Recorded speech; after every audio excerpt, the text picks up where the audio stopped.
सद्गुरु माता सुदीक्षा सविंदर हरदेव जी महाराज की जय। निरंकारी राजमाता गुरबचन अवतार की जय। साथ संगत जी प्यार से कहिए धन निरंकार जी।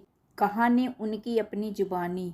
बाबा गुरबचन सिंह जी महाराज की कहानी खुद उन्हीं की जुबानी दास को समय समय पर सुनने को मिलती रही। दास ने पूरे 15 वर्ष उनके चरण कमलों में व्यतीत किए और उनके अंतिम समय के कुछ दिन पहले उनसे वार्तालाप करके उनके संबंध में जानकारी प्राप्त की।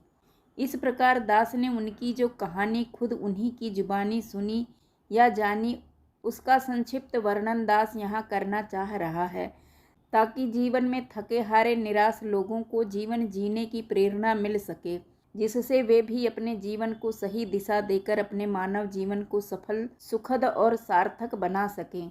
एक दिन दास जब बाबा गुरबचन सिंह जी महाराज के चरणों में उनके जीवन के बारे में कुछ जानने के लिए उपस्थित हुआ तो उन्होंने फरमाया, शास्त्री जी, मैं एक ऐसे परिवार में पैदा हुआ हूँ जो पूर्ण रूप से आध्यात्मिकता के रंग में रंगा हुआ था। साथ ही साथ मुझे मेहनत करने की रुचि मेरे पिता अर्थात शहंशाह बाबा अवतार सिंह जी से विरासत में प्राप्त हुई।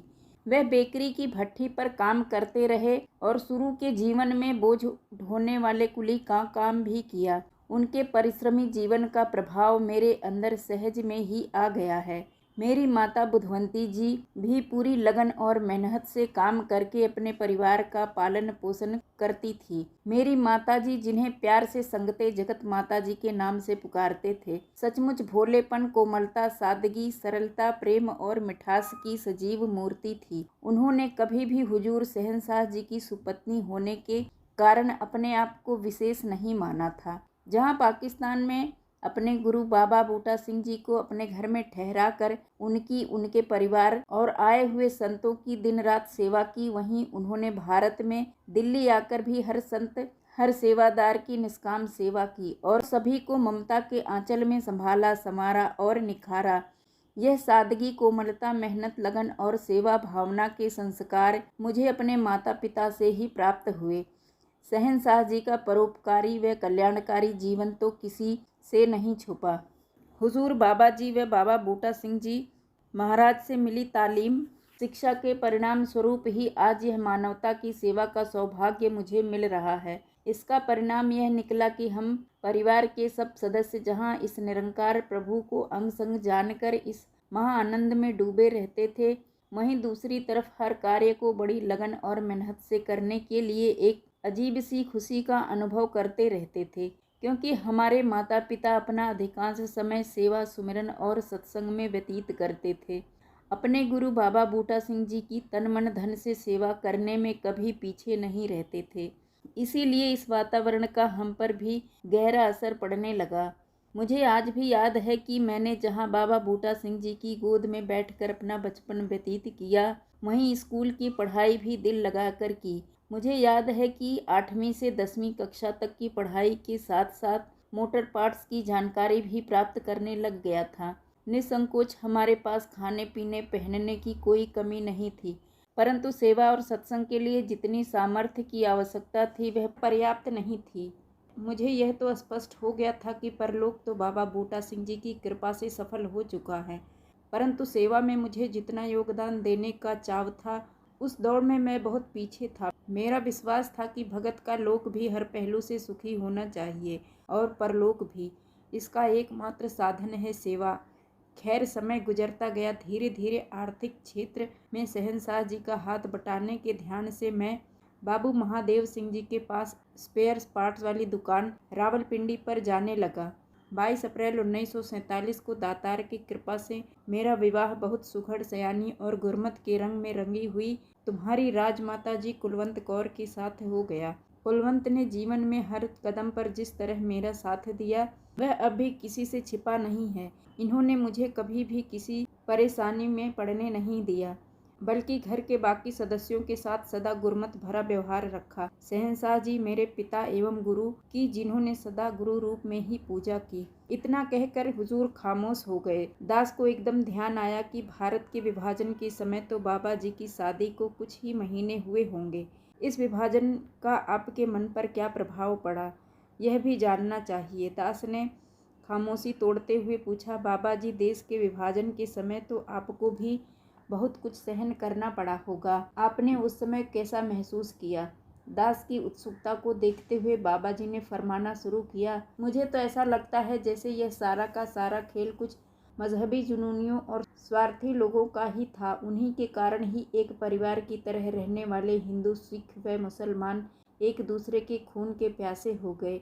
मेरा आज भी यह मानना है कि जिन मुसलमानों ने या हिंदू सिखों ने एक दूसरे पर वार किए, मासूम बच्चों व कमज़ोर औरतों को मौत के घाट उतार दिया, वे बुनियादी तौर पर इस फितरत वाले नहीं थे। मगर जुनून कैसा भी हो, आदमी की समझ पर पर्दा डाल ही देता है और आदमी को आदमी का दुश्मन बना देता है। शैतानियत के इस रूप को देखकर उस समय मेरे अंदर से एक आवाज़ निकली थी कि मैं जान की बाजी लगाकर भी मानव समाज से फ़िरका परस्ती, तंग नज़री, जुनूनियत को ख़त्म करने का जी तोड़ यत्न करूँगा, क्योंकि शहंशाह जी की शिक्षा व आशीर्वाद से मेरे जीवन को उद्देश्य मिल चुका था। देखते ही देखते हमें भी उस मजहबी जुनून का शिकार होना पड़ा। मजबूरन सरकार ने हम जैसे रिफ्यूजियों के लिए रावलपिंडी में एक कैंप बनाया, जिसका नाम वाह कैंप रखा गया। हमारा परिवार भी दूसरों की तरह उस कैंप में समय व्यतीत करने के लिए मजबूर था, परंतु मुझे अपने माता पिता और बाबा बूटा सिंह जी से प्राप्त हुए संस्कारों ने मजबूर कर दिया कि बेकार बैठकर सरकारी खाना ना खाऊं। इसीलिए मैं दिल ही दिल में सोचने लगा कि यहाँ रहने वाला हर आदमी मेरा अपना ही अंग है। मुझे उस दिन भी बाबा बूटा सिंह जी की आवाज़ कानों में सुनाई पड़ रही थी कि हम सब एक ही पिता की संतान हैं। मुझे ऐसा लगा जैसे वह पुकार पुकार कर कह रहे हों कि यह सभी तुम्हारे भाई बहन हैं, उठकर खड़ा हो जा और इनकी सेवा में लग जा। मैं और मेरे जीजा गोविंद सिंह जी बाहर से लकड़ियां काट कर लाते, जिनसे ईंटों के चूल्हों पर खाना पकता। जैसे कैंप के शरणार्थी जो इच्छुक होते हमारे साथ मिल बैठकर खाते और इस प्रकार साझेपन और प्रीत प्यार का उदाहरण पेश करते। हमारे अपने पास बांटने को तो कुछ खास नहीं था, मगर सरकार से आया हुआ सामान मैं बांटने में लगा रहता था। मेरे बारे में आपको कई लोगों ने सुनाया होगा कि मैं अपने परिवार वालों की परवाह किए बगैर दूसरों की बढ़ चढ़ कर सेवा करता था, मगर यह सब बात शायद ठीक नहीं है। मेरे मन में तो कोई भी अपना या पराया नहीं था। मैं हर ज़रूरतमंद की ज़रूरतों को पूरा करने की कोशिश करता रहा, चाहे वह ज़रूरतमंद मेरे परिवार का कोई सदस्य था या कहने मात्र के लिए किसी दूसरे परिवार का। मैं आज बाबा बूटा सिंह जी और बाबा अवतार सिंह जी का एहसानमंद हूँ कि उन्होंने मुझे रूहानियत का पाठ पढ़ाया, जिसने मेरे मन में यह भाव पैदा कर दिया कि मैं हर घट में अपने सतगुरु के दर्शन करूं। हर एक की सेवा करके मैं ऐसा अनुभव करने लगा जैसे कि मैं अपने माता पिता या गुरु की सेवा कर रहा हूं। मैं भी आम बच्चों की तरह बच्चा ही था। आम बच्चों की तरह ही मेरा जन्म भी एक साधारण परिवार में ही हुआ था। मेहनत करके मेरे माता पिता ने मेरा पालन पोषण भी वैसे ही किया जैसे बाकी बच्चों का पालन पोषण उनके माता पिता मेहनत करके करते हैं।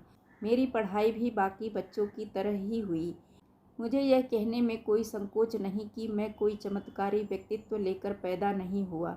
मैंने जो कुछ भी प्राप्त किया वह केवल और केवल मेरे सतगुरु की रहमत, माता पिता के आशीर्वाद और परिवार के सहयोग से ही प्राप्त हुआ है। वैसे एक इंसान को जो मेहनत करनी चाहिए वह मैंने की।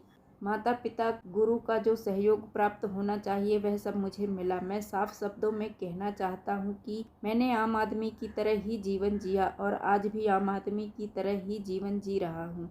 आम आदमी को जिस तरह मेहनत मशक्क़त करनी, सोच समझ से काम लेना, बड़े बुजुर्गों का आशीर्वाद लेना और अपनी पत्नी, बच्चों व रिश्तेदारों को साथ लेकर चलना चाहिए, ऐसा करने में मैं हमेशा ही प्रयत्नशील रहा हूँ। उसका फल भी सफलता के रूप में मुझे प्राप्त हुआ। मैंने अपने शरीर को स्वस्थ रखने के लिए सोने, जागने, खाने पीने में कभी कोई लापरवाही नहीं की और मन के बारे में तो मैं पहले ही कह चुका हूँ कि मैं अपने माता पिता व सतगुरु की कृपा से मन सहज में ही विशाल बना चुका था और धन कमाने के लिए मेहनत, मशक्क़त, ईमानदारी, नेक नियति आदि जिन गुणों की आवश्यकता होती है वह भी मुझे अपने माता पिता व सतगुरु से विरासत में ही मिल चुके थे। बाबा जी के यह वचन सुनकर दास अपने मन की तरंग को वश में न रख सका, इसलिए जैसे ही सतगुरु बाबा जी कुछ रुके, दास ने एकदम कहा, बाबा जी, दास ने तो पहले ही सुना हुआ है कि आप बचपन से ही एक विलक्षण व्यक्तित्व के मालिक रहे हैं। आप जी के वचन सुनकर अब इस विचार की पुष्टि हो रही है। दास की बात सुनकर बाबा जी कहने लगे, नहीं शास्त्री साहब, ऐसी कोई बात नहीं है। मैं तो कहना चाहता हूँ कि हर आदमी आगे बढ़ सकता है। इस मालिक ने हर एक को काम करने की और काम करके सफलता प्राप्त करने की पूरी बख्शिश दे रखी है। अब अगर कोई चाहे तो इस बख्शिश का लाभ उठा ले सकता है, ना चाहे तो उसकी अपनी मर्जी। यदि माता पिता अपने बच्चों को आगे बढ़ता हुआ देखना चाहते हैं तो उन्हें बच्चों को अपने जीवन की मिसाल के द्वारा शिक्षा देनी चाहिए और घर में स्वस्थ और अनुकूल माहौल देना चाहिए, ताकि बच्चे किसी में चमत्कार या किस्मत की तरफ ना झांकते रहे, बल्कि कुदरत के कानून के मुताबिक हर काम को पूरा करने के लिए मेहनत करें। ईमानदारी व नेक नियति का दामन कभी ना छोड़ें। मैं मानता हूँ कि पिछले जन्मों के संस्कार मनुष्य के मददगार भी होते हैं और उनके रास्ते की रुकावट भी बन सकते हैं, पर आदमी इन संस्कारों को अपने वर्तमान के कर्मों द्वारा नई दिशा दे सकता है, नया जीवन जीकर दुनिया में नई मिसाल कायम कर सकता है। मेरा पक्का यकीन है कि आदमी अपनी तकदीर को अपनी तदबीर, गुरु की कृपा और संत महापुरुषों के आशीर्वाद द्वारा बदल सकता है। हो सकता है उसे ऐसा करने में अनेक रुकावटों का भी सामना करना पड़े। कहते कहते बाबा जी खामोश हो गए। थोड़ी देर खामोश रहने के बाद हुजूर फिर फरमाने लगे, हम वाह कैंप रावलपिंडी से हिंदुस्तान पहुँचे। कुछ लोग पहले ही भारत पहुँच चुके थे। महापुरुषों और अन्य लोगों का जो सामान वाह कैंप में रह गया था, दातार की कृपा से वह भी लेकर हम मालगाड़ी से भारत जालंधर पहुँच गए। इतना कहकर हुजूर उठकर खड़े हो गए और कहने लगे, बाकी कहानी शाम को। आप कमरे से बाहर चले गए और दास यादों का यह सारा खजाना समेटे हुए घर की तरफ चल पड़ा। दास बार बार यह सोचने पर मजबूर हो रहा था कि यह सतगुरु हैं तो एक विलक्षण व्यक्तित्व का स्वामी, परंतु अपने आप को एक साधारण मनुष्य की भांति प्रस्तुत कर रहे हैं। यह इन रब्बी पुरुषों का आदिकाल से ही चलन रहा है कि ये निरंकार का साकार रूप होते हुए भी मानव को समझाने के लिए अपने आप को मानव के स्तर पर लाकर मानवता का मार्गदर्शन करते हैं। पल भर में मेरे मन के तार तरंगित हो उठे तथा अंदर ही अंदर एक आवाज़ गूंजने लगी कि यह संदेश भरी आवाज़ है जिसे मुझे पूरी दुनिया तक अवश्य पहुंचाना होगा।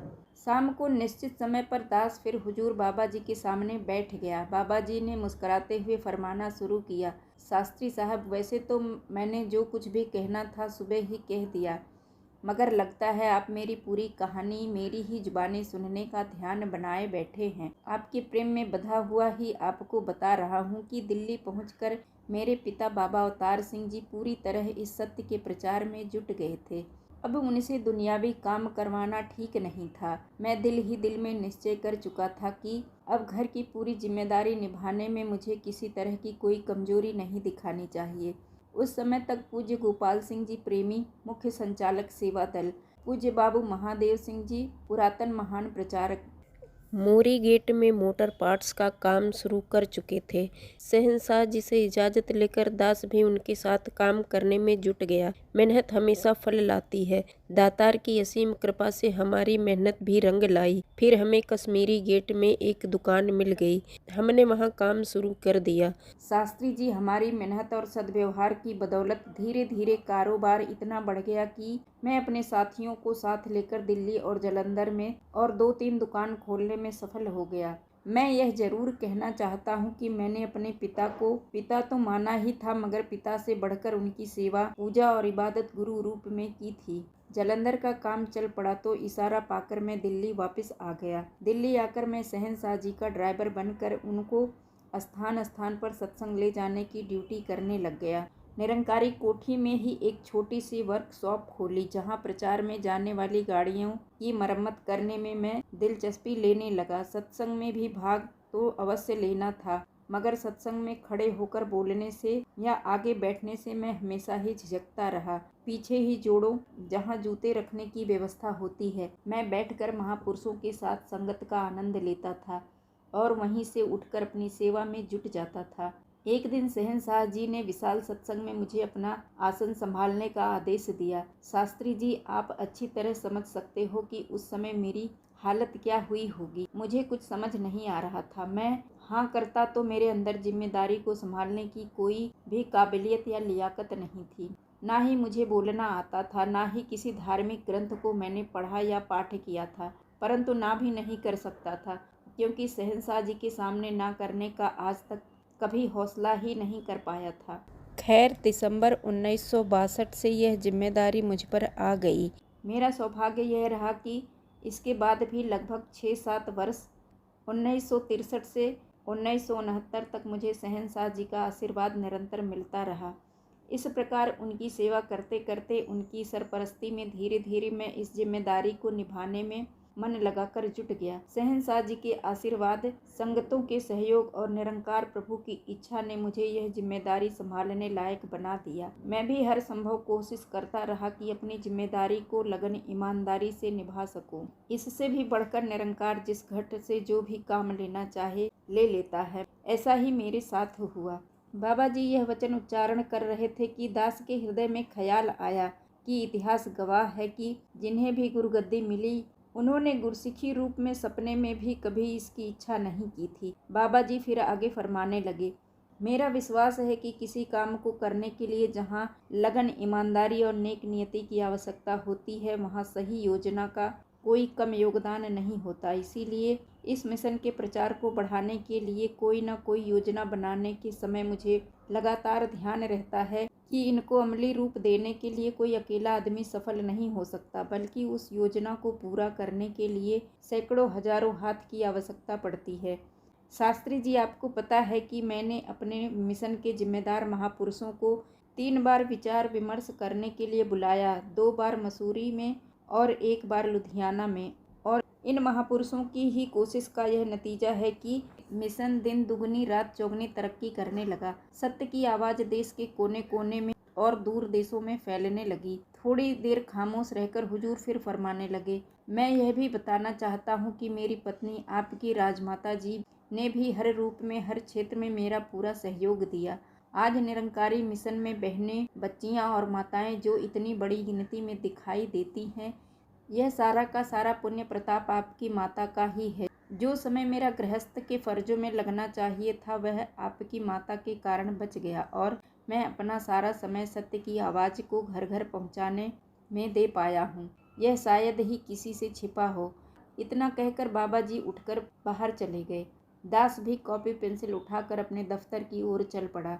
दूसरे दिन अवसर पाकर दास फिर बाबा जी के पास उपस्थित हो गया। दास को देखकर बाबा जी मुस्कुरा पड़े। इससे दास को अपनी मन की बात कहने का साहस मिल गया। दास ने कहा, बाबा जी, एक प्रश्न मन में बार बार उठ रहा है कि हमारा मिशन सच्चाई, प्रीत, प्यार, नम्रता और इंसानियत पर आधारित है। हम हमेशा सदैव सभी के भले की कामना ही करते हैं, फिर हमारे मिशन के साथ विरोध और टकराव क्यों हो रहा है?